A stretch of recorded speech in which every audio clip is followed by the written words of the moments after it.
നമസ്കാരം പ്രിയ സുഹൃത്തുക്കളെ, അൾട്ടിമേറ്റ് വിന്നറിൻ്റെ മറ്റൊരു വീഡിയോയിലേക്ക് ഏവർക്കും സ്വാഗതം.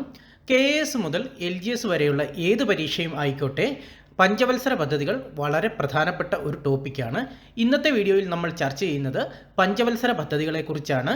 ഈ വീഡിയോ നിങ്ങൾക്ക് ഇഷ്ടപ്പെട്ടാൽ ലൈക്ക് ചെയ്യുക, നിങ്ങളുടെ അഭിപ്രായങ്ങൾ കമൻറ്റ് ചെയ്യുക, കൂട്ടുകാർക്കായി ഷെയർ ചെയ്യുക. പിന്നെ വീഡിയോ സബ്സ്ക്രൈബ് ചെയ്ത് സഹായിക്കുന്ന കാര്യം കൂടെ ഒന്ന് പരിഗണിക്കണേ. അപ്പോൾ നമുക്ക് വീഡിയോയിലേക്ക് കടക്കാം. പഞ്ചവത്സര പദ്ധതികൾ ആരംഭിച്ച വർഷം 1951. പഞ്ചവത്സര പദ്ധതികൾ ആരംഭിച്ച വർഷം ഏതാണ്? 1951. 1951 പഞ്ചവത്സര പദ്ധതി ആരംഭിച്ചത്.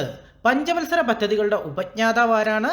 നമ്മുടെ മുൻ പ്രധാനമന്ത്രി ജവഹർലാൽ നെഹ്റു. ഇന്ത്യയുടെ ആദ്യത്തെ പ്രധാനമന്ത്രിയായ ജവഹർലാൽ നെഹ്റു ആണ് പഞ്ചവത്സര പദ്ധതികളുടെ ഉപജ്ഞാതാവ്. പഞ്ചവത്സര പദ്ധതി ആരംഭിച്ച വർഷം 1951.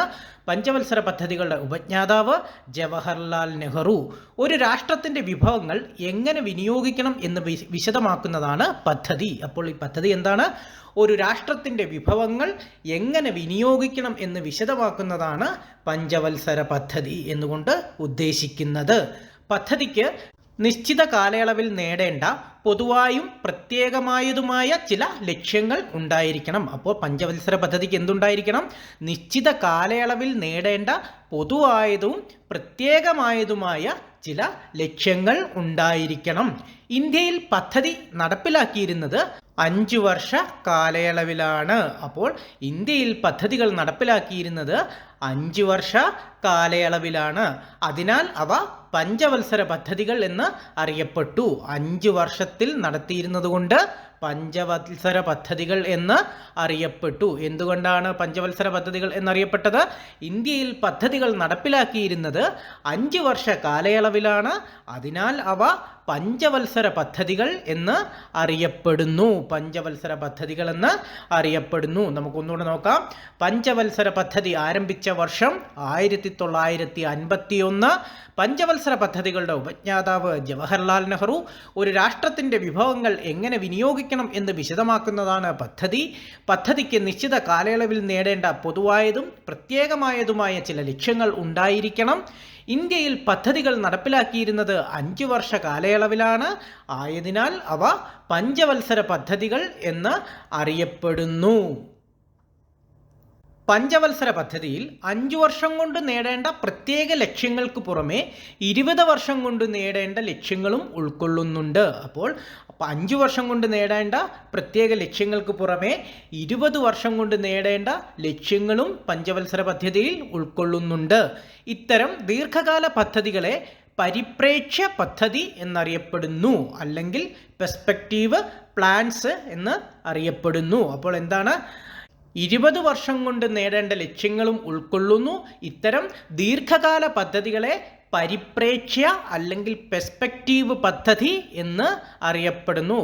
പഞ്ചവത്സര പദ്ധതികളാണ് പരിപ്രേക്ഷ്യ പദ്ധതിക്ക് അടിസ്ഥാനമായി പ്രവർത്തിക്കുന്നത്. അപ്പോൾ 20 വർഷത്തെ പരിപ്രേക്ഷ്യ പദ്ധതിക്ക് അടിസ്ഥാനമായി പ്രവർത്തിക്കുന്നത് എന്താണ്? പഞ്ചവത്സര പദ്ധതികളാണ്. പഞ്ചവത്സര പദ്ധതികളാണ് പരിപ്രേക്ഷ്യ പദ്ധതിക്ക് അടിസ്ഥാനമായി പ്രവർത്തിക്കുന്നത്. കേന്ദ്രീകൃതവും സമഗ്രവുമായ ദേശീയ സാമ്പത്തിക പരിപാടികൾ പഞ്ചവത്സര പദ്ധതികൾ എന്നറിയപ്പെടുന്നു. അപ്പോൾ പഞ്ചവത്സര പദ്ധതികൾ എന്നറിയപ്പെടുന്നത് എന്താണ്? കേന്ദ്രീകൃതവും സമഗ്രവുമായ ദേശീയ സാമ്പത്തിക പരിപാടികൾ പഞ്ചവത്സര പദ്ധതികൾ എന്ന് അറിയപ്പെടുന്നു. കേന്ദ്രീകൃതവും സമഗ്രവുമായ ദേശീയ സാമ്പത്തിക പരിപാടികൾ പഞ്ചവത്സര പദ്ധതികൾ എന്ന് അറിയപ്പെടുന്നു. നമുക്കൊന്നുകൂടെ നോക്കാം. 5 വർഷം കൊണ്ട് നേടേണ്ട പ്രത്യേക ലക്ഷ്യങ്ങൾക്ക് പുറമെ 20 വർഷം കൊണ്ട് നേടേണ്ട ലക്ഷ്യങ്ങളും ഉൾക്കൊള്ളുന്നു. ഇത്തരം ദീർഘകാല പദ്ധതികളെ പരിപ്രേക്ഷ്യ പദ്ധതി എന്നറിയപ്പെടുന്നു. പഞ്ചവത്സര പദ്ധതികളാണ് പരിപ്രേക്ഷ്യ പദ്ധതിക്ക് അടിസ്ഥാനമായി പ്രവർത്തിക്കുന്നത്. കേന്ദ്രീകൃതവും സമഗ്രവുമായ ദേശീയ സാമ്പത്തിക പരിപാടികൾ പഞ്ചവത്സര പദ്ധതികൾ എന്ന് അറിയപ്പെടുന്നു. എന്താണ്? കേന്ദ്രീകൃതവും സമഗ്രവുമായ ദേശീയ സാമ്പത്തിക പരിപാടികൾ പഞ്ചവത്സര പദ്ധതികൾ എന്ന് അറിയപ്പെടുന്നു. ഇനി നമുക്ക് പഞ്ചവത്സര പദ്ധതികളുടെ ലക്ഷ്യങ്ങൾ എന്താണെന്ന് നോക്കാം. 5 വർഷക്കാലത്തെ ആസൂത്രിതവും സംഘടിതവും ആയതും സാമ്പത്തികാഭിവൃദ്ധിക്കും സാമൂഹ്യ വികസനത്തിനും സഹായകമാകുന്ന ദേശീയ പദ്ധതികൾ വിഭാവനം ചെയ്യുക. എന്താണ്? 5 വർഷക്കാലത്തെ ആസൂത്രിതവും സംഘടിതവും ആയതും സാമ്പത്തിക അഭിവൃദ്ധിക്കും സാമൂഹിക വികസനത്തിനും സഹായകമാകുന്ന ദേശീയ പദ്ധതികൾ വിഭാവനം ചെയ്യുക. പഞ്ചവത്സര പദ്ധതികൾ രൂപകൽപ്പന ചെയ്യുന്നതും നടപ്പിലാക്കുന്നതും ആസൂത്രണ കമ്മീഷൻ ആയിരുന്നു. അപ്പോൾ ആരായിരുന്നു പഞ്ചവത്സര പദ്ധതികൾ രൂപകൽപ്പന ചെയ്യുന്നതും നടപ്പിലാക്കുന്നതും? ആസൂത്രണ കമ്മീഷൻ ആയിരുന്നു പഞ്ചവത്സര പദ്ധതികൾ രൂപകൽപ്പന ചെയ്യുന്നതും നടപ്പിലാക്കുന്നതും. പഞ്ചവത്സര പദ്ധതികൾക്ക് അംഗീകാരം നൽകുന്നത് ദേശീയ വികസന സമിതിയായിരുന്നു. പഞ്ചവത്സര പദ്ധതികൾക്ക് അംഗീകാരം നൽകുന്നത് ദേശീയ വികസന സമിതി ആയിരുന്നു. അപ്പോൾ നമുക്കൊന്നുകൂടെ നോക്കാം. പഞ്ചവത്സര പദ്ധതിയുടെ ലക്ഷ്യങ്ങൾ എന്തൊക്കെയായിരുന്നു? 5 വർഷക്കാലത്തെ ആസൂത്രിതവും സംഘടിതവുമായതും സാമ്പത്തികാഭിവൃദ്ധിക്കും സാമൂഹ്യ വികസനത്തിനും സഹായകമാകുന്ന ദേശീയ പദ്ധതികൾ വിഭാവനം ചെയ്യുക എന്നതായിരുന്നു. പഞ്ചവത്സര പദ്ധതികൾ രൂപകൽപ്പന ചെയ്യുന്നതും നടപ്പിലാക്കുന്നതും ആസൂത്രണ കമ്മീഷൻ ആയിരുന്നു. അപ്പോൾ പഞ്ചവത്സര പദ്ധതികൾ രൂപകൽപ്പന ചെയ്യുന്നതും നടപ്പിലാക്കുന്നതും ആസൂത്രണ കമ്മീഷനായിരുന്നു. പഞ്ചവത്സര പദ്ധതികൾക്ക് അംഗീകാരം നൽകുന്നത് ദേശീയ വികസന സമിതിയായിരുന്നു പഞ്ചവത്സര പദ്ധതികൾക്ക് അംഗീകാരം നൽകുന്നത്. ദേശീയ വികസന സമിതി സ്ഥാപിക്കപ്പെട്ടതെന്ന് 1952 ഓഗസ്റ്റ് 6-ന്. ദേശീയ വികസന സമിതി സ്ഥാപിക്കപ്പെട്ടതെന്നായിരുന്നു? 1952 ഓഗസ്റ്റ് 6. 1952 ഓഗസ്റ്റ് 6-നാണ് ദേശീയ വികസന സമിതി സ്ഥാപിക്കപ്പെട്ടത്. ഒരു ഉപദേശക ബോഡിയായാണ് ഇത് സ്ഥാപിച്ചത്. ദേശീയ വികസന സമിതി സ്ഥാപിച്ചത്. NDCയുടെ അധ്യക്ഷൻ പ്രധാനമന്ത്രിയായിരുന്നു. NDCയുടെ അധ്യക്ഷൻ. അപ്പോൾ NDCയുടെ അധ്യക്ഷൻ ആരായിരുന്നു? പ്രധാനമന്ത്രി. വളരെ ഇമ്പോർട്ടൻ്റ് ആയിട്ടുള്ള ഒരു പോയിന്റാണ്, പലതവണ PSC ചോദിച്ചിട്ടുണ്ട്. ദേശീയ വികസന സമിതിയുടെ അധ്യക്ഷൻ ആരായിരുന്നു? പ്രധാനമന്ത്രിയായിരുന്നു ദേശീയ വികസന സമിതിയുടെ അധ്യക്ഷൻ. USSRൽ നിന്നാണ് ഇന്ത്യ പഞ്ചവത്സര പദ്ധതി എന്ന ആശയം കടമെടുത്തത്. വളരെ പ്രധാനപ്പെട്ട പോയിന്റ്. USSRൽ നിന്നാണ് ഇന്ത്യ പഞ്ചവത്സര പദ്ധതി എന്ന ആശയം കടമെടുത്തത്. പഞ്ചവത്സര പദ്ധതി ലോകത്ത് ആദ്യമായി നടപ്പിലാക്കിയത് ജോസഫ് സ്റ്റാലിനാണ്. ആരാണ്? ജോസഫ് സ്റ്റാലിനാണ് പഞ്ചവത്സര പദ്ധതി ലോകത്ത് ആദ്യമായി നടപ്പിലാക്കിയത്. നമുക്കൊന്നുകൂടെ നോക്കാം. ദേശീയ വികസന സമിതി സ്ഥാപിക്കപ്പെട്ടതെന്ന് 1952 ഓഗസ്റ്റ് 6. ഒരു ഉപദേശക അഡ്വൈസറി ബോഡിയായാണ് ഇത് സ്ഥാപിച്ചത്. NDCയുടെ അധ്യക്ഷൻ പ്രധാനമന്ത്രിയായിരുന്നു. NDCയുടെ അല്ലെങ്കിൽ ദേശീയ വികസന സമിതിയുടെ അധ്യക്ഷൻ. USSRൽ നിന്നാണ് ഇന്ത്യ പഞ്ചവത്സര പദ്ധതി എന്ന ആശയം കടമെടുത്തത്. USSRൽ നിന്നാണ് ഇന്ത്യ പഞ്ചവത്സര പദ്ധതി എന്ന ആശയം കടമെടുത്തത്. പഞ്ചവത്സര പദ്ധതി ലോകത്ത് ആദ്യമായി നടപ്പിലാക്കിയതാരാണ്? ജോസഫ് സ്റ്റാലിൻ. PSC പലതവണ ചോദിച്ചിട്ടുണ്ട്. പഞ്ചവത്സര പദ്ധതി ലോകത്ത് ആദ്യമായി നടപ്പിലാക്കിയതാരാണ്? ജോസഫ് സ്റ്റാലിനാണ് പഞ്ചവത്സര പദ്ധതി ലോകത്ത് ആദ്യമായി നടപ്പിലാക്കിയത്. ഇനി നമുക്ക് പഞ്ചവത്സര പദ്ധതിയുടെ പ്രധാന ലക്ഷ്യങ്ങൾ എന്തൊക്കെയാണെന്ന് നോക്കാം. സാമ്പത്തിക വളർച്ച, ആധുനികവൽക്കരണം, സ്വാശ്രയത്വം, സമത്വം, ചരക്കുകളും സേവനങ്ങളും ഉൽപ്പാദിപ്പിക്കുവാനുള്ള രാജ്യത്തിൻ്റെ ശേഷിയുടെ വർധനവിനെയാണ് സാമ്പത്തിക വളർച്ചയെ സൂചിപ്പിക്കുന്നത്. അപ്പോൾ സാമ്പത്തിക വളർച്ച, ആധുനികവൽക്കരണം, സ്വാശ്രയത്വം, സമത്വം, ചരക്കുകളും സേവനങ്ങളും ഉൽപ്പാദിപ്പിക്കുവാനുള്ള രാജ്യത്തിൻ്റെ ശേഷിയുടെ വർധനവിനെയാണ് സാമ്പത്തിക വളർച്ച എന്ന് സൂചിപ്പിക്കുന്നത്. ഉൽപ്പാദന സജ്ജമായ മൂലധനത്തിൻ്റെ വിപുല ശേഖരമോ ബാങ്കിംഗ്, ഗതാഗത സൗകര്യം തുടങ്ങിയ പിന്തുണാ സംവിധാനങ്ങളുടെ വ്യാപ്തിയോ അല്ലെങ്കിൽ ഉൽപ്പാദന സജ്ജമായ മൂലധനം, സേവനങ്ങൾ എന്നിവയുടെ കാര്യക്ഷമതയിലോ ഉണ്ടാകുന്ന വളർച്ചയോ ആണ് ഇത് കാണിക്കുന്നത്. ഒരു വർഷം ഒരു രാജ്യത്തിനുള്ളിൽ ഉൽപ്പാദിപ്പിക്കുന്ന ചരക്കുകളുടെയും സേവനങ്ങളുടെയും വിപണി മൂല്യമാണ് മൊത്ത ആഭ്യന്തര ഉൽപ്പാദനം, GDP. വളരെ ഇമ്പോർട്ടൻ്റ് പോയിന്റ്. എന്താണ്? ഒരു വർഷം ഒരു രാജ്യത്തിനുള്ളിൽ ഉൽപ്പാദിപ്പിക്കുന്ന ചരക്കുകളുടെയും സേവനങ്ങളുടെയും വിപണി മൂല്യമാണ് മൊത്ത ആഭ്യന്തര ഉൽപ്പന്നം. വളരെ ഇമ്പോർട്ടൻ്റ് പോയിന്റ്. GDP എന്ന് പറഞ്ഞാൽ എന്താണ്? ഒരു വർഷം ഒരു രാജ്യത്തിനുള്ളിൽ ഉൽപ്പാദിപ്പിക്കുന്ന ചരക്കുകളുടെയും സേവനങ്ങളുടെയും വിപണി മൂല്യമാണ് മൊത്ത മൊത്ത ആഭ്യന്തര ഉൽപ്പന്നം അഥവാ GDP. മൊത്ത ആഭ്യന്തര ഉൽപ്പന്നത്തിൽ ഉണ്ടാകുന്ന സ്ഥിരതയുള്ള വളർച്ച സാമ്പത്തിക വളർച്ചയുടെ ഒരു നല്ല സൂചകമാണ്. അപ്പോൾ GDPയുടെ ഉൽപ്പന്നത്തിൽ ഉണ്ടാകുന്ന സുസ്ഥിരമായുള്ള വളർച്ച സാമ്പത്തിക വളർച്ചയുടെ നല്ല സൂചകമാണ്. അപ്പോൾ ഒരു വർഷം ഒരു രാജ്യത്തിനുള്ളിൽ ഉൽപ്പാദിപ്പിക്കുന്ന ചരക്കുകളുടെയും സേവനങ്ങളുടെയും വിപണി മൂല്യമാണ് മൊത്ത ആഭ്യന്തര ഉൽപ്പന്നം അഥവാ GDP. മൊത്ത ആഭ്യന്തര ഉൽപ്പന്നത്തിൽ ഉണ്ടാകുന്ന സ്ഥിരതയുള്ള വളർച്ച സാമ്പത്തിക വളർച്ചയുടെ ഒരു നല്ല സൂചകമാണ്. നമുക്കൊന്നുകൂടെ നോക്കാം. പഞ്ചവത്സര പദ്ധതിയുടെ പ്രധാന ലക്ഷ്യങ്ങൾ: സാമ്പത്തിക വളർച്ച, ആധുനികവൽക്കരണം, സ്വാശ്രയത്വം, സമത്വം. ചരക്കുകളും സേവനങ്ങളും ഉൽപ്പാദിപ്പിക്കാനുള്ള രാജ്യത്തിൻ്റെ ശേഷിയുടെ വർധനവിനെയാണ് സാമ്പത്തിക വളർച്ചയെ സൂചിപ്പിക്കുന്നത്. ഉൽപാദന സജ്ജമായ മൂലധനത്തിൻ്റെ വിപുലമായ ശേഖരമോ ബാങ്കിംഗ്, ഗതാഗത സൗകര്യം തുടങ്ങിയ പിന്തുണാ സംവിധാനങ്ങളുടെ വ്യാപ്തിയോ അല്ലെങ്കിൽ ഉൽപാദന സജ്ജമായ മൂലധനം, സേവനങ്ങൾ എന്നിവയുടെ കാര്യക്ഷമതയിൽ ഉണ്ടാകുന്ന വളർച്ചയോ ആണ് ഇത് കാണിക്കുന്നത്. ഒരു വർഷം ഒരു രാജ്യത്തിനുള്ളിൽ ഉൽപ്പാദിപ്പിക്കുന്ന ചരക്കുകളുടെയും സേവനങ്ങളുടെയും വിപണി മൂല്യമാണ് മൊത്ത ആഭ്യന്തര ഉൽപ്പന്നം അഥവാ GDP. മൊത്ത ആഭ്യന്തര ഉൽപ്പന്നത്തിൽ ഉണ്ടാകുന്ന സുസ്ഥിരതയിലുള്ള വളർച്ച സാമ്പത്തിക വളർച്ചയുടെ ഒരു നല്ല സൂചകമാണ്. ഒരു സമ്പദ്ഘടനയുടെ മൊത്ത ആഭ്യന്തര ഉൽപ്പന്നം ലഭിക്കാവുന്നത് എവിടുന്നൊക്കെയാണ്? കാർഷിക മേഖല, വ്യാവസായിക മേഖല, സേവന മേഖല. ഈ 3 മേഖലയിൽ നിന്നുള്ള സംഭാവനയാണ് സമ്പദ്ഘടനയുടെ ഘടനയ്ക്ക് രൂപം നൽകുന്നത്. അപ്പോൾ സമ്പദ്ഘടനയുടെ ഘടനയ്ക്ക് രൂപം നൽകുന്നത് എന്താണ്? കാർഷിക മേഖല, വ്യാവസായിക മേഖല, സേവന മേഖല. ഈ 3 മേഖലകളിൽ നിന്നുള്ള സംഭാവനയാണ് സമ്പദ്ഘടനയുടെ ഘടനയ്ക്ക് രൂപം നൽകുന്നത്. ഒരു സമ്പദ്ഘടനയുടെ മൊത്ത ആഭ്യന്തര ഉൽപ്പന്നം ലഭ്യമാകുന്നത് കാർഷിക മേഖല, വ്യാവസായിക മേഖല, സേവന മേഖല. ഈ 3 മേഖലകളിൽ നിന്നുള്ള സംഭാവനയാണ് സമ്പദ്ഘടനയുടെ ഘടനയ്ക്ക് രൂപം നൽകുന്നത്. ചില രാജ്യങ്ങളിൽ കാർഷിക മേഖല മൊത്ത ആഭ്യന്തര ഉൽപ്പാദനത്തിൻ്റെ വളർച്ചയ്ക്ക് കൂടുതൽ സംഭാവന ചെയ്യുമ്പോൾ മറ്റു ചില രാജ്യങ്ങളിൽ സേവന മേഖലയ്ക്കായിരിക്കും മുൻതൂക്കം. ചില രാജ്യങ്ങളിൽ കാർഷിക മേഖല മൊത്ത ആഭ്യന്തര ഉൽപ്പാദനത്തിൻ്റെ വളർച്ചയ്ക്ക് കൂടുതൽ സംഭാവന നൽകുമ്പോൾ മറ്റു ചില രാജ്യങ്ങളിൽ സേവന മേഖലയ്ക്കായിരിക്കും മുൻതൂക്കം. നമുക്കൊന്നുകൂടി നോക്കാം. ഒരു സമ്പദ്ഘടനയുടെ മൊത്ത ആഭ്യന്തര ഉൽപ്പന്നം ലഭിക്കാവുന്നത് കാർഷിക മേഖല, വ്യാവസായിക മേഖല, സേവന മേഖല എന്നിവയിൽ നിന്നാണ്. ഈ 3 മേഖലയിൽ നിന്നുള്ള സംഭാവനയാണ് സമ്പദ്ഘടനയുടെ ഘടനയ്ക്ക് രൂപം നൽകുന്നത്. ചില രാജ്യങ്ങളിൽ കാർഷിക മേഖല മൊത്ത ആഭ്യന്തര ഉൽപ്പാദനത്തിന്റെ വളർച്ചയ്ക്ക് കൂടുതൽ സംഭാവന ചെയ്യുമ്പോൾ മറ്റു ചില രാജ്യങ്ങളിൽ സേവന മേഖലയ്ക്കായിരിക്കും മുൻതൂക്കം. ആധുനികവൽക്കരണം. പുത്തൻ സാങ്കേതിക വിദ്യ സ്വീകരിക്കുന്നതിനെ അറിയപ്പെടുന്നതാണ് ആധുനികവൽക്കരണം. അപ്പോൾ ആധുനികവൽക്കരണം എന്ന് പറഞ്ഞാൽ എന്താണ്?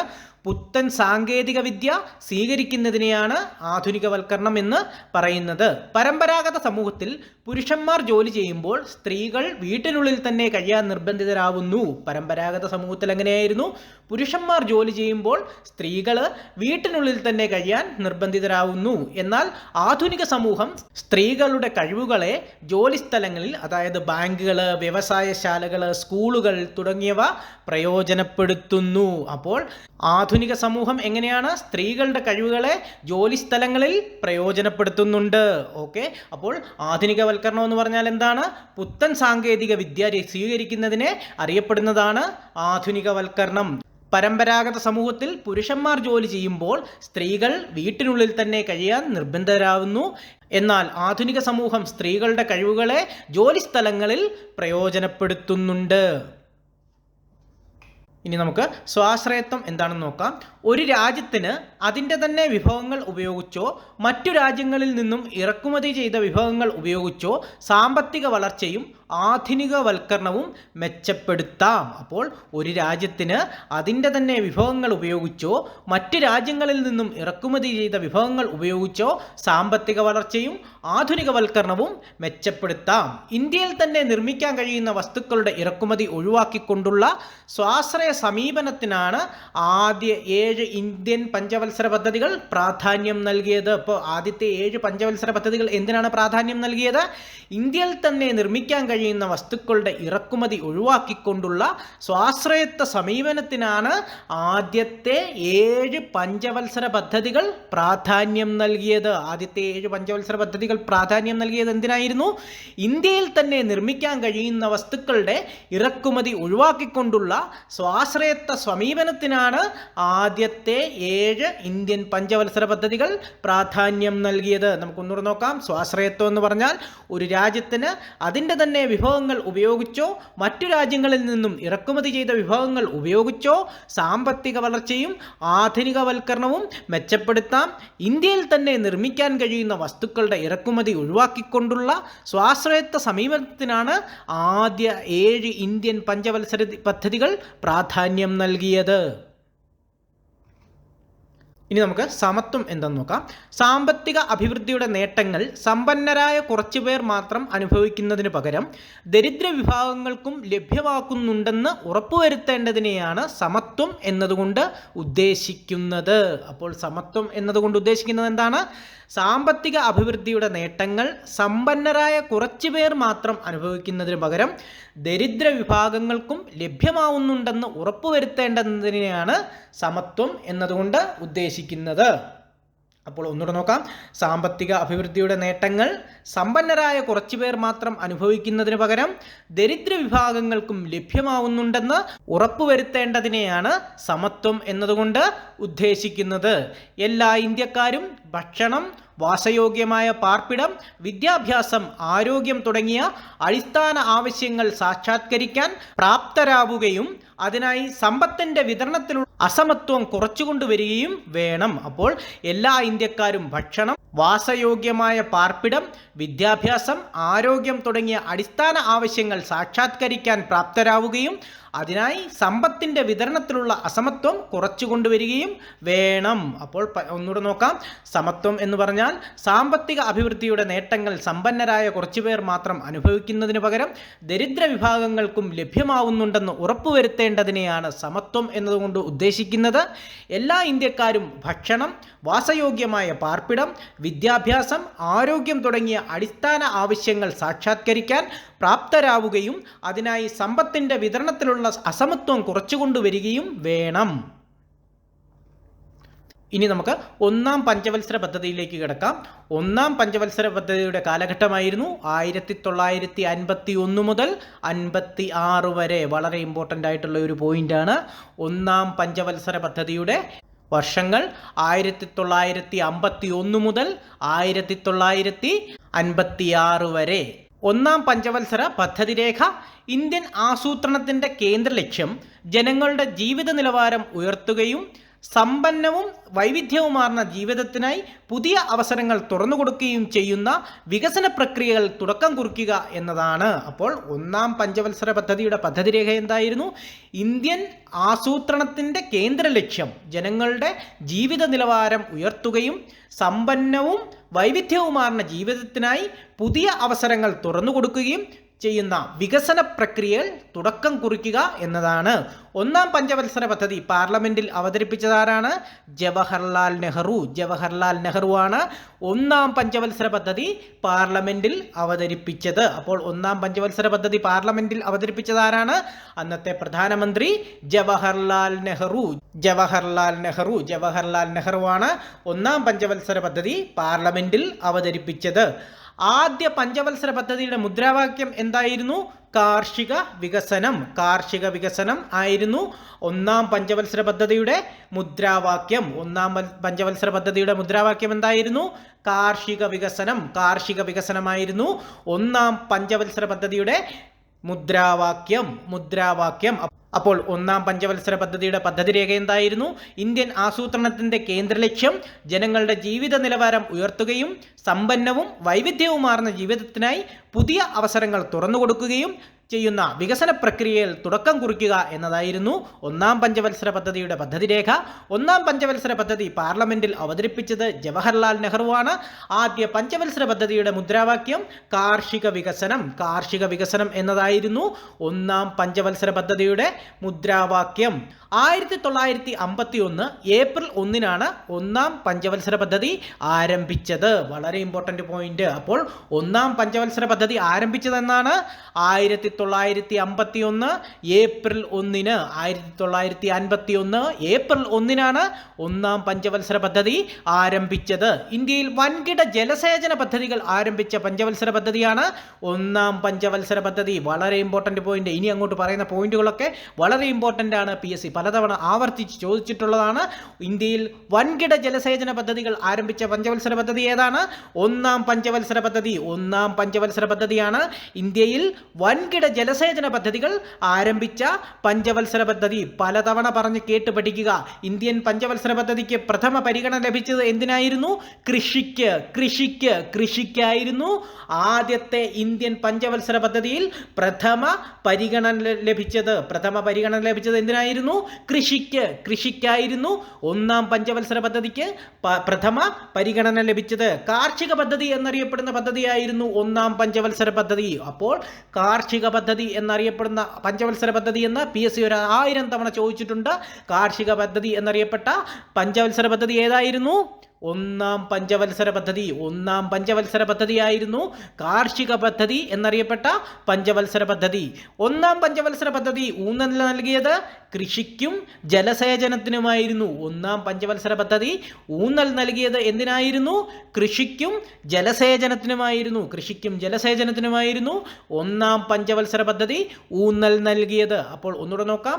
1951 ഏപ്രിൽ 1 ഒന്നാം പഞ്ചവത്സര പദ്ധതി ആരംഭിച്ചത്. 1951 ഏപ്രിൽ 1 ഒന്നാം പഞ്ചവത്സര പദ്ധതി ആരംഭിച്ചത്. ഇന്ത്യയിൽ വൻകിട ജലസേചന പദ്ധതികൾ ആരംഭിച്ച പഞ്ചവത്സര പദ്ധതിയാണ് ഒന്നാം പഞ്ചവത്സര പദ്ധതി. ഇന്ത്യയിൽ വൻകിട ജലസേചന പദ്ധതികൾ ആരംഭിച്ച പദ്ധതിയാണ് ഒന്നാം പഞ്ചവത്സര പദ്ധതി. ആദ്യത്തെ ഇന്ത്യൻ പഞ്ചവത്സര പദ്ധതിയിൽ പ്രഥമ പരിഗണന ലഭിച്ചത് എന്തിനായിരുന്നു? കൃഷിക്കായിരുന്നു. ആദ്യത്തെ ഇന്ത്യൻ പഞ്ചവത്സര പദ്ധതിയിൽ പ്രഥമ പരിഗണന ലഭിച്ചത് കാർഷിക പദ്ധതി എന്നറിയപ്പെടുന്ന പഞ്ചവത്സര പദ്ധതിയായിരുന്നു ഒന്നാം പഞ്ചവത്സര പദ്ധതി. ഒന്നാം പഞ്ചവത്സര പദ്ധതി ഊന്നൽ നൽകിയത് കൃഷിക്കും ജലസേചനത്തിനുമായിരുന്നു ഒന്നാം പഞ്ചവത്സര പദ്ധതി ഊന്നൽ നൽകിയത്. കൃഷിക്കും ജലസേചനത്തിനും. ഒന്നാം പഞ്ചവത്സര പദ്ധതി കാലത്ത് ഏറ്റവും കൂടുതൽ തുക നീക്കിവെച്ചത് ജലസേചനത്തിനും ഊർജത്തിനും വേണ്ടിയാണ്. അപ്പോൾ ഒന്നാം പഞ്ചവത്സര പദ്ധതി കാലത്ത് ഏറ്റവും കൂടുതൽ തുക നീക്കിവെച്ചത് എന്തിനു വേണ്ടിയിട്ടായിരുന്നു? ജലസേചനത്തിനും ഊർജത്തിനും വേണ്ടിയിട്ടായിരുന്നു. അതായത് 27.2% തുക, മൊത്തം തുകയുടെ 27.2% തുകയും നീക്കിവെച്ചത് എന്തിനായിരുന്നു? ജലസേചനത്തിനും ഊർജത്തിനും വേണ്ടിയാണ്. അപ്പോൾ ഒന്നാം പഞ്ചവത്സര പദ്ധതിക്കാലത്ത് ഏറ്റവും കൂടുതൽ തുക നീക്കിവെച്ചത് ജലസേചനത്തിനും ഊർജത്തിനും വേണ്ടിയായിരുന്നു. ഒന്നാം പഞ്ചവത്സര പദ്ധതി അറിയപ്പെടുന്നത് ഹരോൾഡ് ഡോമർ മാതൃക എന്നാണ്. വളരെ ഇമ്പോർട്ടൻ്റ് ക്വസ്റ്റ്യൻ. PSC പലതവണ ചോദിച്ചിട്ടുണ്ട്. എന്താണ് ഹരോൾഡ് ഡോമർ മാതൃക എന്നറിയപ്പെട്ട പഞ്ചവത്സര പദ്ധതി ഏതാണ്? ഒന്നാം പഞ്ചവത്സര പദ്ധതി. ഒന്നാം പഞ്ചവത്സര പദ്ധതി അറിയപ്പെട്ടത് എങ്ങനെയാണ്? ഹരോൾഡ് ഡോമർ മാതൃക എന്നറിയപ്പെട്ട പഞ്ചവത്സര പദ്ധതിയാണ് ഒന്നാം പഞ്ചവത്സര പദ്ധതി. സാമ്പത്തിക വിദഗ്ധരായിരുന്ന റോയ് F. ഹരോൾഡും ഈവ് എ. ഡോമറും വികസിപ്പിച്ചെടുത്ത ഹരോൾഡ് ഡോമർ സാമ്പത്തിക മാതൃകയായിരുന്നു ഒന്നാം പഞ്ചവത്സര പദ്ധതി അടിസ്ഥാനമായി സ്വീകരിച്ചിരുന്നത്. അപ്പോൾ ഒന്നാം പഞ്ചവത്സര പദ്ധതി അടിസ്ഥാനമായി സ്വീകരിച്ചിരുന്നത് എന്തായിരുന്നു? Roy F. ഹരോൾഡും ഈവ് എ. ഡോമറും വികസിപ്പിച്ചെടുത്ത ഹരോൾഡ് ഡോമർ സാമ്പത്തിക മാതൃകയായിരുന്നു ഒന്നാം പഞ്ചവത്സര പദ്ധതി അടിസ്ഥാനമായി സ്വീകരിച്ചിരുന്നത്. ഒന്നാം പഞ്ചവത്സര പദ്ധതിയുടെ നടത്തിപ്പിൽ പ്രധാന പങ്ക് വഹിച്ച മലയാളിയാണ് KN രാജ്. പലതവണ PSC ചോദിച്ചിട്ടുള്ള ഒരു വ്യക്തിയാണ്. ഒന്നാം പഞ്ചവത്സര പദ്ധതിയുടെ നടത്തിപ്പിൽ പ്രധാന പങ്ക് വഹിച്ച മലയാളി ആരാണ്? KN രാജാണ് ഒന്നാം പഞ്ചവത്സര പദ്ധതിയുടെ നടത്തിപ്പിൽ പ്രധാന പങ്ക് വഹിച്ച മലയാളി. KN രാജ്. ഒന്നാം പഞ്ചവത്സര പദ്ധതിയുടെ ആമുഖം തയ്യാറാക്കിയ മലയാളിയാണ് KN രാജ്. അപ്പോൾ ഒന്നാം പഞ്ചവത്സര പദ്ധതിയുടെ ആമുഖം തയ്യാറാക്കിയ മലയാളി ആരാണ്? KN രാജ്. ഡോക്ടർ KN രാജാണ് ഒന്നാം പഞ്ചവത്സര പദ്ധതിയുടെ ആമുഖം തയ്യാറാക്കിയത്. PSC ഒരു 10,000 തവണ ചോദിച്ചിട്ടുണ്ട്. ഒന്നാം പഞ്ചവത്സര പദ്ധതിയുടെ ആമുഖം തയ്യാറാക്കിയ മലയാളി ആരാണെന്നുള്ളത് ഡോക്ടർ KN രാജ്. നമുക്കൊന്നുകൂടെ നോക്കാം. ഒന്നാം പഞ്ചവത്സര പദ്ധതി കാലത്ത് ഏറ്റവും കൂടുതൽ തുക മാറ്റിവെച്ചത് ജലസേചനത്തിനും ഊർജത്തിനും വേണ്ടിയാണ്. 27.2% തുക. ഒന്നാം പഞ്ചവത്സര പദ്ധതി കാലത്ത് മാറ്റിവെച്ച തുക എത്രയാണ്? 27.2%. മൊത്തം തുകയുടെ 27.2% മാറ്റിവെച്ചത് എന്തിനാണ്? ജലസേചനത്തിനും ഊർജത്തിനും വേണ്ടി. ഒന്നാം പഞ്ചവത്സര പദ്ധതി അറിയപ്പെടുന്നത് ഹരോൾഡ് ഡോമർ മാതൃക. ഹരോൾഡ് ഡോമർ മാതൃക എന്നറിയപ്പെടുന്ന പഞ്ചവത്സര പദ്ധതിയാണ് ഒന്നാം പഞ്ചവത്സര പദ്ധതി. സാമ്പത്തിക വിദഗ്ധരായിരുന്ന റോയി F ഹരോഡും ഈവ്സ് എ ഡോമറും വികസിപ്പിച്ചെടുത്ത ഹരോഡ് ഡോമർ സാമ്പത്തിക മാതൃകയിലായിരുന്നു ഒന്നാം പഞ്ചവത്സര പദ്ധതി അടിസ്ഥാനമായി സ്വീകരിച്ചിരുന്നത്. അപ്പോൾ ഹരോഡ് ഡോമർ മാതൃകയായിരുന്നു ഒന്നാം പഞ്ചവത്സര പദ്ധതി അടിസ്ഥാനമായി സ്വീകരിച്ചിരുന്നത്. ഒന്നാം പഞ്ചവത്സര പദ്ധതിയുടെ നടത്തിപ്പിൽ പ്രധാന പങ്കുവഹിച്ച മലയാളിയാണ് KN Raj. Doctor KN Raj. Doctor KN രാജാണ് ഒന്നാം പഞ്ചവത്സര പദ്ധതിയുടെ നടത്തിപ്പിൽ പ്രധാന പങ്കുവഹിച്ച മലയാളി. ഒന്നാം പഞ്ചവത്സര പദ്ധതിയുടെ ആമുഖം തയ്യാറാക്കിയ മലയാളി ആരാണ്? Doctor KN Raj. Doctor KN രാജാണ് ഒന്നാം പഞ്ചവത്സര പദ്ധതിയുടെ ആമുഖം തയ്യാറാക്കിയ മലയാളി. ഒന്നാം പഞ്ചവത്സര പദ്ധതിയുടെ ഉപാധ്യക്ഷൻ ആരായിരുന്നു? ഗുൽസരിലാൽ നന്ദ ആയിരുന്നു. ആരായിരുന്നു ഒന്നാം പഞ്ചവത്സര പദ്ധതിയുടെ ഉപാധ്യക്ഷൻ? ഗുൽസരിലാൽ നന്ദ. ഗുൽസരിലാൽ നന്ദ. ഗുൽസരിലാൽ നന്ദയായിരുന്നു ഒന്നാം പഞ്ചവത്സര പദ്ധതിയുടെ ഉപാധ്യക്ഷൻ. ഒന്നാം പഞ്ചവത്സര പദ്ധതിയുടെ കരട് രൂപം പ്രസിദ്ധീകരിച്ചത് 1951 ഡിസംബറിൽ. 1951 ഡിസംബറിലാണ് ഒന്നാം പഞ്ചവത്സര പദ്ധതിയുടെ കരട് രൂപം പ്രസിദ്ധീകരിച്ചത്. ഇന്ത്യ ആദ്യ 2 ദശകങ്ങളിൽ സാവധാനം മുന്നേറണമെന്നും ദ്രുതഗതിയിലുള്ള വികസനം ജനാധിപത്യത്തെ അപകടത്തിലാക്കുമെന്നും വാദിച്ചതാരാണ്?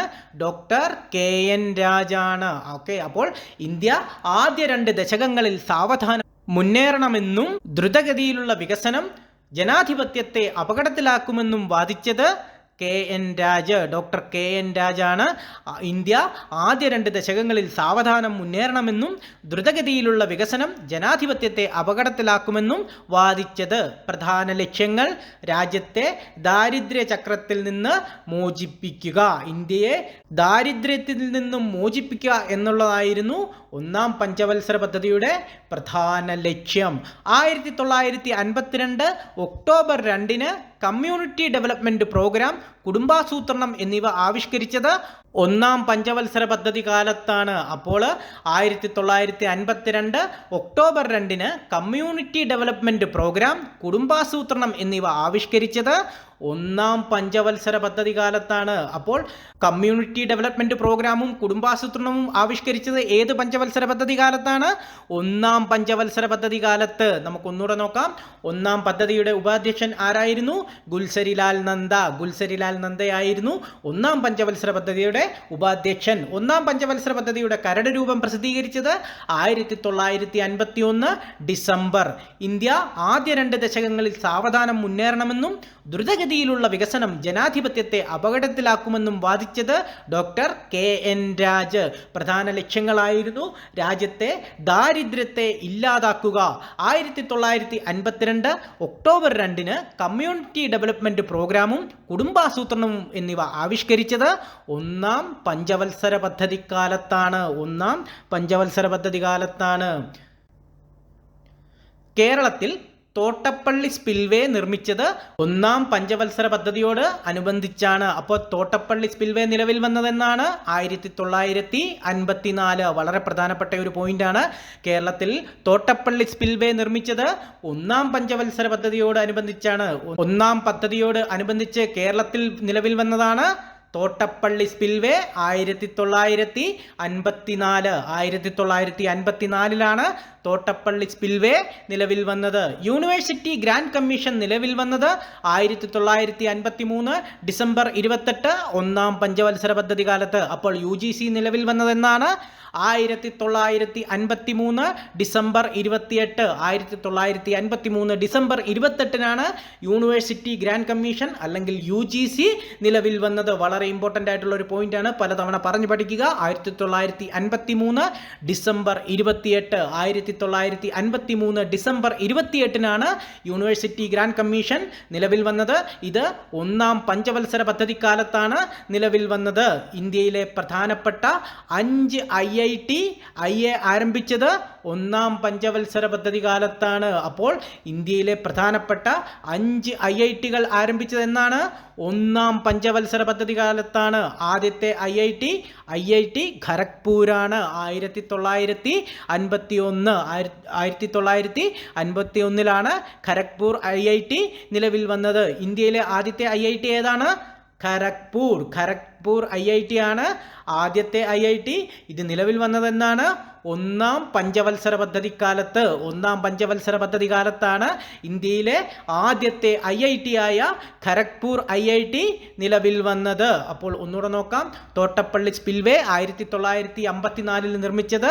ഒന്നാം പഞ്ചവത്സര പദ്ധതിയോടനുബന്ധിച്ചാണ് യൂണിവേഴ്സിറ്റി ഗ്രാൻഡ് കമ്മീഷൻ നിലവിൽ വന്നത്.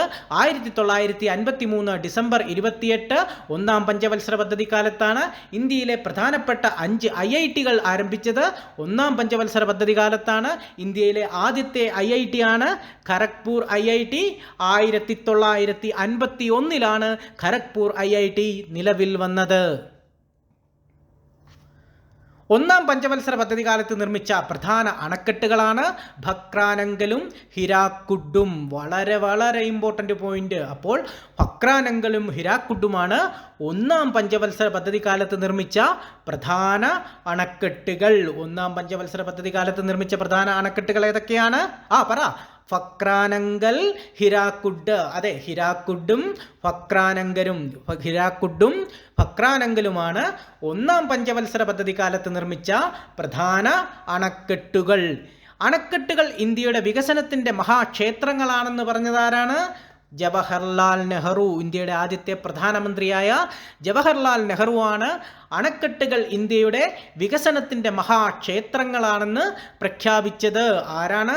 ജവഹർലാൽ നെഹ്റുവാണ് അണക്കെട്ടുകൾ ഇന്ത്യയുടെ വികസനത്തിൻ്റെ മഹാക്ഷേത്രങ്ങളാണെന്ന് പറഞ്ഞത്. ഭക്രാനങ്കൽ അണക്കെട്ടിൻ്റെ ഉദ്ഘാടന വേളയിലാണ് അദ്ദേഹം ഇത്തരത്തിൽ അഭിപ്രായപ്പെട്ടത്. അപ്പോൾ നെഹ്റു ഇത്തരത്തിൽ അഭിപ്രായപ്പെട്ടത് എന്നാണ്? ഭക്രാനങ്കൽ അണക്കെട്ടിൻ്റെ ഉദ്ഘാടന വേളയിൽ. ഒന്നാം പഞ്ചവത്സര പദ്ധതി ലക്ഷ്യമിട്ട വളർച്ചാ നിരക്ക് 2.1 ആയിരുന്നു, കൈവരിച്ചത് 3.6. അപ്പോൾ ഒന്നാം പഞ്ചവത്സര പദ്ധതി ഒരു വിജയമായിരുന്നു. ഒന്നാം പഞ്ചവത്സര പദ്ധതി ലക്ഷ്യമിട്ട വളർച്ചാ നിരക്ക് എത്രയായിരുന്നു? 2.1. അപ്പോൾ ഒന്നാം പഞ്ചവത്സര പദ്ധതി ലക്ഷ്യമിട്ട വളർച്ചാ നിരക്ക് എത്രയായിരുന്നു? 2.1. കൈവരിച്ചത് 3.6 നേട്ടമാണ് ഒന്നാം പഞ്ചവത്സര പദ്ധതി കൈവരിച്ചത്. അതുകൊണ്ട് ഇതൊരു വിജയിച്ച പഞ്ചവത്സര പദ്ധതിയായിരുന്നു.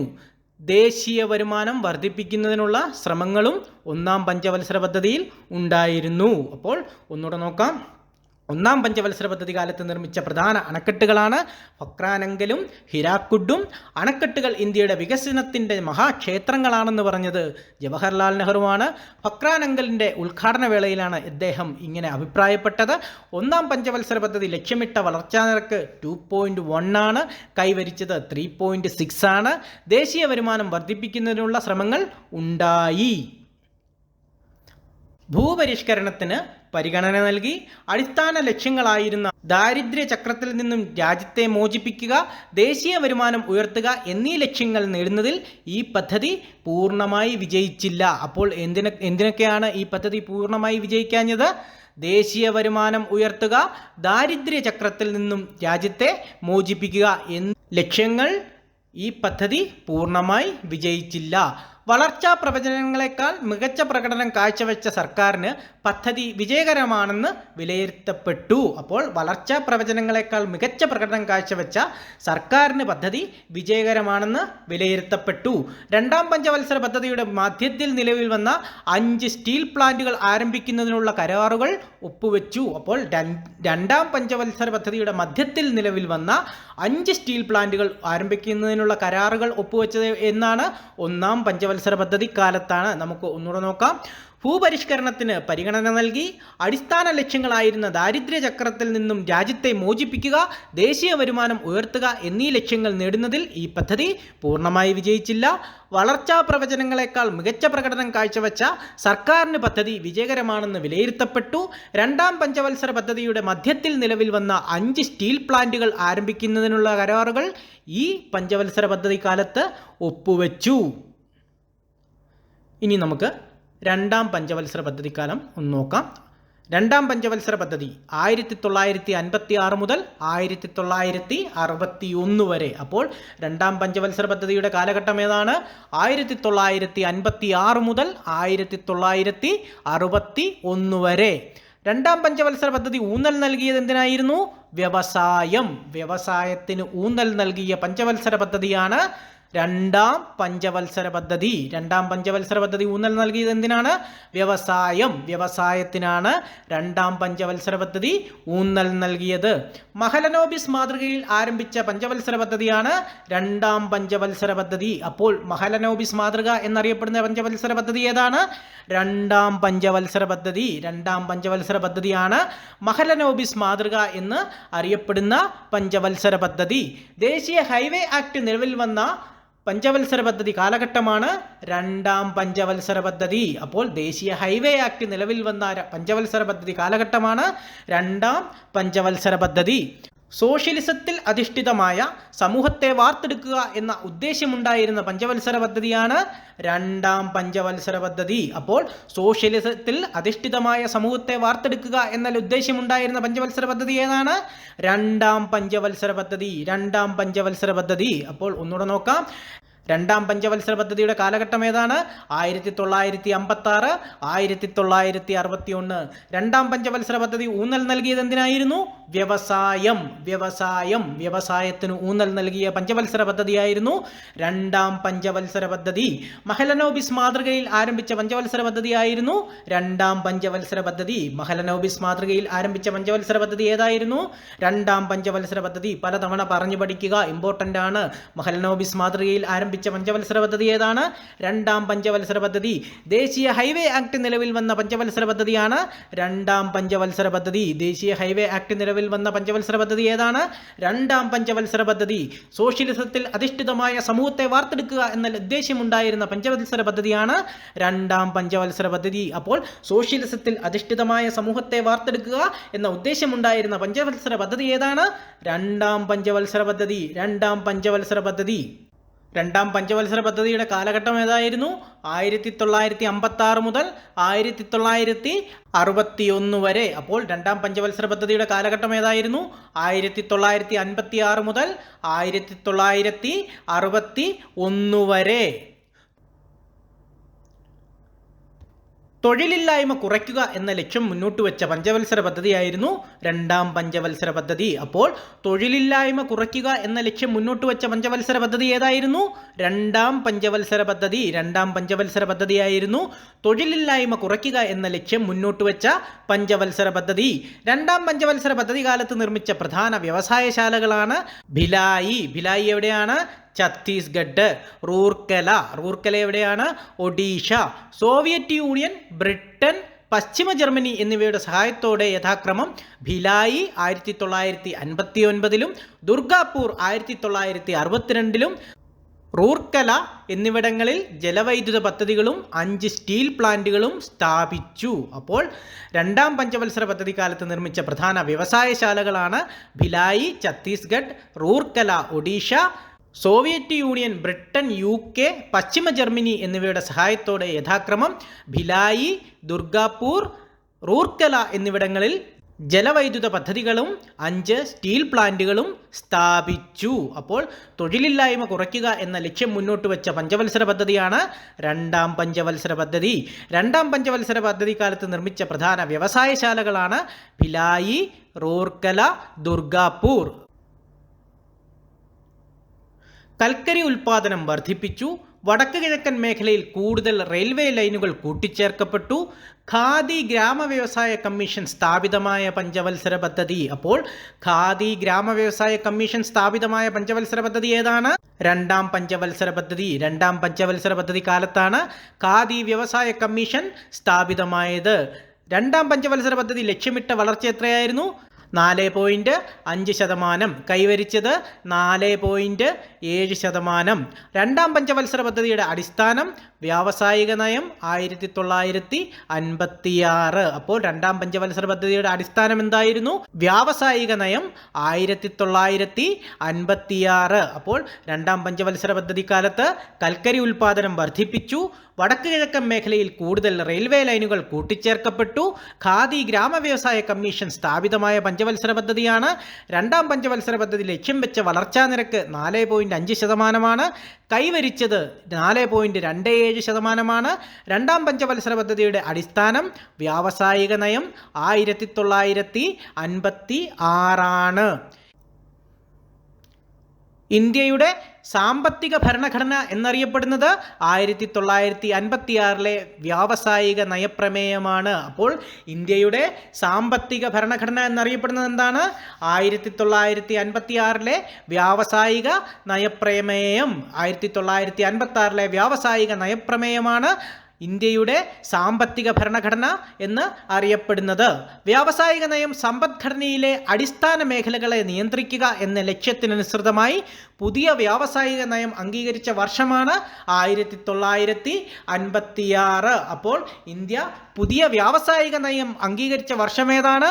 1956. 1956 ഇന്ത്യ പുതിയ വ്യാവസായിക നയം അംഗീകരിച്ച വർഷം.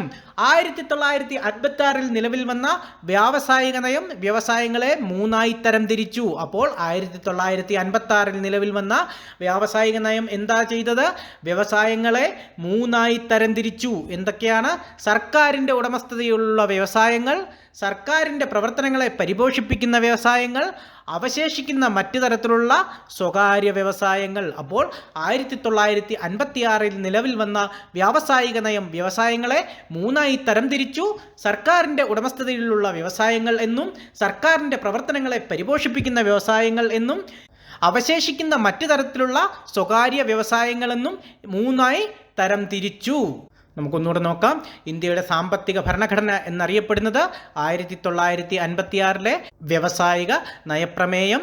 വ്യാവസായിക നയം സമ്പദ്ഘടനയിലെ അടിസ്ഥാന മേഖലകളെ നിയന്ത്രിക്കുക എന്ന ലക്ഷ്യത്തിനനുസൃതമായി പുതിയ വ്യാവസായിക നയം അംഗീകരിച്ച വർഷമാണ് 1956. 1956 നിലവിൽ വന്ന വ്യാവസായിക നയം വ്യവസായങ്ങളെ 3 തരംതിരിച്ചു. സർക്കാർ ഉടമസ്ഥതയിലുള്ള വ്യവസായങ്ങൾ, സർക്കാരിൻ്റെ പ്രവർത്തനങ്ങളെ പരിപോഷിപ്പിക്കുന്ന വ്യവസായങ്ങൾ, അവശേഷിക്കുന്ന മറ്റു തരത്തിലുള്ള സ്വകാര്യ വ്യവസായങ്ങൾ. സാധ്യമായ എല്ലാ ദിശകളിലും ത്വരിതഗതിയിൽ ഘടനാപരമായ പരിവർത്തനം കൊണ്ടുവരുന്നതിന് രണ്ടാം പദ്ധതി ഊന്നൽ നൽകി. അപ്പോൾ രണ്ടാം പദ്ധതി എന്തിനാണ് ഊന്നൽ നൽകിയത്? സാധ്യമായ എല്ലാ ദിശകളിലും ത്വരിതഗതിയിൽ ഘടനാപരമായ പരിവർത്തനം കൊണ്ടുവരുന്നതിന് രണ്ടാം പദ്ധതി ഊന്നൽ നൽകി. അപ്പോൾ രണ്ടാം പദ്ധതി ഊന്നൽ നൽകിയത് സാധ്യമായ എല്ലാ ദിശകളിലും ത്വരിതഗതിയിൽ ഘടനാപരമായ പരിവർത്തനം കൊണ്ടുവരുന്നതിന് രണ്ടാം പദ്ധതി ഊന്നൽ നൽകി. രണ്ടാം പഞ്ചവത്സര പദ്ധതി കാലത്ത് വ്യാവസായിക വികസനത്തിനായി കൈക്കൊണ്ട പ്രധാന നടപടികളാണ് ആഭ്യന്തര വ്യവസായത്തെ സംരക്ഷിക്കുക എന്ന ഉദ്ദേശ്യത്തോടെ ഇറക്കുമതിയുടെ മേൽ ഗവൺമെൻറ് വലിയ തോതിൽ നികുതി ചുമത്തി. 1. ഇത് പൊതുമേഖലയെയും സ്വകാര്യ മേഖലയെയും സംരക്ഷിക്കുന്നതിന് വളരെയധികം സഹായിച്ചു. വ്യാവസായിക മേഖലയിലെ ഉയർന്ന നിക്ഷേപം വ്യാവസായിക വളർച്ചയെ ഉത്തേജിപ്പിച്ചു. അപ്പോൾ രണ്ടാം പഞ്ചവത്സര പദ്ധതി കാലത്ത് വ്യാവസായിക വികസനത്തിനായി കൈക്കൊണ്ട പ്രധാന നടപടികളാണ് ആഭ്യന്തര വ്യവസായത്തെ സംരക്ഷിക്കുക എന്ന ഉദ്ദേശ്യത്തോടെ ഇറക്കുമതിയുടെ മേൽ ഗവൺമെൻറ് വലിയ തോതിൽ നികുതി ചുമത്തി. ഇത് പൊതുമേഖലയെയും സ്വകാര്യ മേഖലയെയും സംരക്ഷിക്കുന്നതിന് വളരെയധികം സഹായിച്ചു. വ്യവസായ മേഖലയിലെ ഉയർന്ന നിക്ഷേപം വ്യാവസായിക വളർച്ചയെ ഉത്തേജിപ്പിച്ചു. അപ്പോൾ നമുക്കൊന്നുകൂടെ നോക്കാം. സാധ്യമായ എല്ലാ ദിശകളിലും ത്വരിതഗതിയിൽ ഘടനാപരമായ പരിവർത്തനം കൊണ്ടുവരുന്നതിന് രണ്ടാം പദ്ധതി ഊന്നൽ നൽകി. രണ്ടാം പഞ്ചവത്സര പദ്ധതിക്കാലത്ത് വ്യാവസായിക വികസനത്തിനായി കൈക്കൊണ്ട പ്രധാന നടപടികളായിരുന്നു ആഭ്യന്തര വ്യവസായത്തെ സംരക്ഷിക്കുക എന്ന ഉദ്ദേശത്തോടെ ഇറക്കുമതിയുടെ മേൽ ഗവൺമെൻറ് വലിയ തോതിൽ നികുതി ചുമത്തി. ഇത് പൊതുമേഖലയെയും സ്വകാര്യ മേഖലയെയും സംരക്ഷിക്കുന്നതിന് വളരെയധികം സഹായിച്ചു. വ്യാവസായിക മേഖലയിലെ ഉയർന്ന നിക്ഷേപം വ്യാവസായിക വളർച്ചയെ ഉത്തേജിപ്പിച്ചു. ഇന്ത്യൻ ആസൂത്രണത്തിൻ്റെ ശില്പി എന്നറിയപ്പെടുന്നത് പ്രശാന്തചന്ദ്ര മഹിലനോബിസ് അല്ലെങ്കിൽ PC മഹിലനോബിസ്. PC മഹിലനോബിസ് ആണ് ഇന്ത്യൻ ആസൂത്രണത്തിൻ്റെ ശില്പി. ഇന്ത്യൻ ആസൂത്രണത്തിൻ്റെ ശില്പി ആരാണ്? പ്രശാന്തചന്ദ്ര മഹലനോബിസ് അല്ലെങ്കിൽ PC മഹലനോബിസ്. PC മഹലനോബിസ് ആണ് ഇന്ത്യൻ ആസൂത്രണത്തിൻ്റെ ശില്പി. 1893 കൽക്കട്ടയിലായിരുന്നു മഹലനോബിസിൻ്റെ ജനനം. മഹലനോബിസിൻ്റെ ജനനം എവിടെയായിരുന്നു? 1893 കൽക്കട്ടയിലായിരുന്നു പ്രശാന്തചന്ദ്ര മഹലനോബിസ് ജനിച്ചത്. ഇംഗ്ലണ്ടിലെ കേംബ്രിഡ്ജ് സർവകലാശാലയിലുമായി അദ്ദേഹം വിദ്യാഭ്യാസം പൂർത്തിയാക്കി. സാംഖ്യകം എന്ന വിഷയത്തിൽ നൽകിയ സംഭാവന അദ്ദേഹത്തെ അന്താരാഷ്ട്ര തലത്തിൽ പ്രശസ്തനാക്കി. മഹലനോബിസ് കൽക്കട്ടയിൽ ഇന്ത്യൻ സ്റ്റാറ്റിക്കൽ ഇൻസ്റ്റിറ്റ്യൂട്ട് സ്ഥാപിക്കുകയും സാംഖ്യ എന്ന ജേണൽ ആരംഭിക്കുകയും ചെയ്തു. അപ്പോൾ കൽക്കട്ടയിൽ ഇന്ത്യൻ സ്റ്റാറ്റിക്കൽ ഇൻസ്റ്റിറ്റ്യൂട്ട് സ്ഥാപിച്ചതാരാണ്? PC മഹലനോബിസ്. PC മഹലനോബിസ് ആണ് കൽക്കട്ടയിൽ ഇന്ത്യൻ സ്റ്റാറ്റിസ്റ്റിക്കൽ ഇൻസ്റ്റിറ്റ്യൂട്ട് സ്ഥാപിച്ചത്. ഇന്ത്യൻ സ്റ്റാറ്റിസ്റ്റിക്കൽ ഇൻസ്റ്റിറ്റ്യൂട്ട് കൽക്കട്ടയിൽ സ്ഥാപിച്ചതാരാണ്? PC മഹലനോബിസ്. ഇന്ത്യൻ ആസൂത്രണത്തിൻ്റെ ശില്പി ആരാണ്? പ്രശാന്തചന്ദ്ര മഹലനോബിസ് അല്ലെങ്കിൽ PC മഹലനോബിസ്. 1893 കൽക്കട്ടയിലായിരുന്നു മഹലനോബിസിന്റെ ജനനം. മഹലനോബിസ് കൽക്കട്ടയിൽ ഇന്ത്യൻ സ്റ്റാറ്റിസ്റ്റിക്കൽ ഇൻസ്റ്റിറ്റ്യൂട്ട് സ്ഥാപിച്ചു. അപ്പോൾ ഇന്ത്യൻ സ്റ്റാറ്റിസ്റ്റിക്കൽ ഇൻസ്റ്റിറ്റ്യൂട്ട് സ്ഥാപിച്ചതാരാണ്? PC മഹലനോബിസ്. PC മഹലനോബിസ്. പൊതുമേഖലയുടെ സജീവ പങ്കാളിത്തം, ദ്രുതഗതിയിലുള്ള വ്യവസായവൽക്കരണം എന്നിവയുടെ വക്താവാണ് PC മഹലനോബിസ്. ആരാണ്? പൊതുമേഖലയുടെ സജീവ പങ്കാളിത്തം, ദ്രുതഗതിയിലുള്ള വ്യവസായവൽക്കരണം എന്നിവയുടെ വക്താവാരാണ്? PC മഹലനോബിസ്. പ്രശസ്ത ശാസ്ത്രജ്ഞരുടെ സംഘടനയായ ബ്രിട്ടീഷ് റോയൽ സൊസൈറ്റിയിൽ അദ്ദേഹം 1946 അംഗമായി. അപ്പോൾ ബ്രിട്ടീഷ് റോയൽ സൊസൈറ്റിയിൽ അംഗമായ പ്രശസ്ത ശാസ്ത്രജ്ഞനാരാണ്? PC Mahalanobis. PC Mahalanobis 1946 British royal സൊസൈറ്റിയിൽ അംഗമായി. രണ്ടാം പഞ്ചവത്സര പദ്ധതി കാലത്ത് മഹലനോബിസ് ഇന്ത്യയിലെയും വിദേശത്തെയും നിരവധി സാമ്പത്തിക ശാസ്ത്രജ്ഞരെ ഇന്ത്യൻ സാമ്പത്തിക വികസനത്തെക്കുറിച്ച് ഉപദേശകരാവാൻ ക്ഷണിച്ചിരുന്നു. അപ്പോൾ രണ്ടാം പഞ്ചവത്സര പദ്ധതി കാലത്ത് മഹലനോബിസ് ഇന്ത്യയിലെയും വിദേശത്തെയും നിരവധി സാമ്പത്തിക ശാസ്ത്രജ്ഞരെ ഇന്ത്യൻ സാമ്പത്തിക വികസനത്തെക്കുറിച്ച് ഉപദേശകരാകാൻ ക്ഷണിച്ചിരുന്നു. രണ്ടാം പഞ്ചവത്സര പദ്ധതിയിലെ സോഷ്യലിസ്റ്റ് തത്വത്തിൻ്റെ നിശിത വിമർശകരായ സാമ്പത്തിക ശാസ്ത്രജ്ഞരെയും അദ്ദേഹത്തിൻ്റെ ക്ഷണിതാക്കളിൽ ഉൾപ്പെട്ടിരുന്നു. അപ്പോൾ പൊതുമേഖലയുടെ സജീവ പങ്കാളിത്തം, ദ്രുതഗതിയിലുള്ള വ്യവസായവൽക്കരണം എന്നിവയുടെ വക്താവാരാണ്? PC മഹലനോബിസ്. പ്രശസ്ത ശാസ്ത്രജ്ഞരുടെ സംഘടനയായ ബ്രിട്ടീഷ് റോയൽ സൊസൈറ്റിയിൽ അംഗമായ സാമ്പത്തിക വിദഗ്ധനാണ് PC മഹലനോബിസ്. അദ്ദേഹം അംഗമായ വർഷം 1946. 1946 PC മഹലനോബിസ് ബ്രിട്ടീഷ് റോയൽ സൊസൈറ്റിയിൽ അംഗമായത്. അപ്പോൾ പഞ്ചവത്സര പദ്ധതികൾ എന്ന ഈ വീഡിയോയുടെ ഒന്നാമത്തെ ഭാഗം ഇവിടെ അവസാനിക്കുന്നു. വീഡിയോ ഇഷ്ടപ്പെട്ടാൽ ലൈക്ക് ചെയ്യുക. നിങ്ങളുടെ അഭിപ്രായങ്ങൾ കമൻറ്റുകളായി രേഖപ്പെടുത്തുക. നിങ്ങളുടെ കൂട്ടുകാർക്കായി ഷെയർ ചെയ്യുക. ചാനൽ സബ്സ്ക്രൈബ് ചെയ്ത് സഹായിക്കുന്ന കാര്യം കൂടെ ഒന്ന് പരിഗണിക്കുക. ഇതിൻ്റെ രണ്ടാം ഭാഗവുമായി ഉടനെ കാണാം. അപ്പോൾ മറ്റൊരു നല്ല വീഡിയോയുമായി കാണും വരയ്ക്കും ഗുഡ് ബൈ.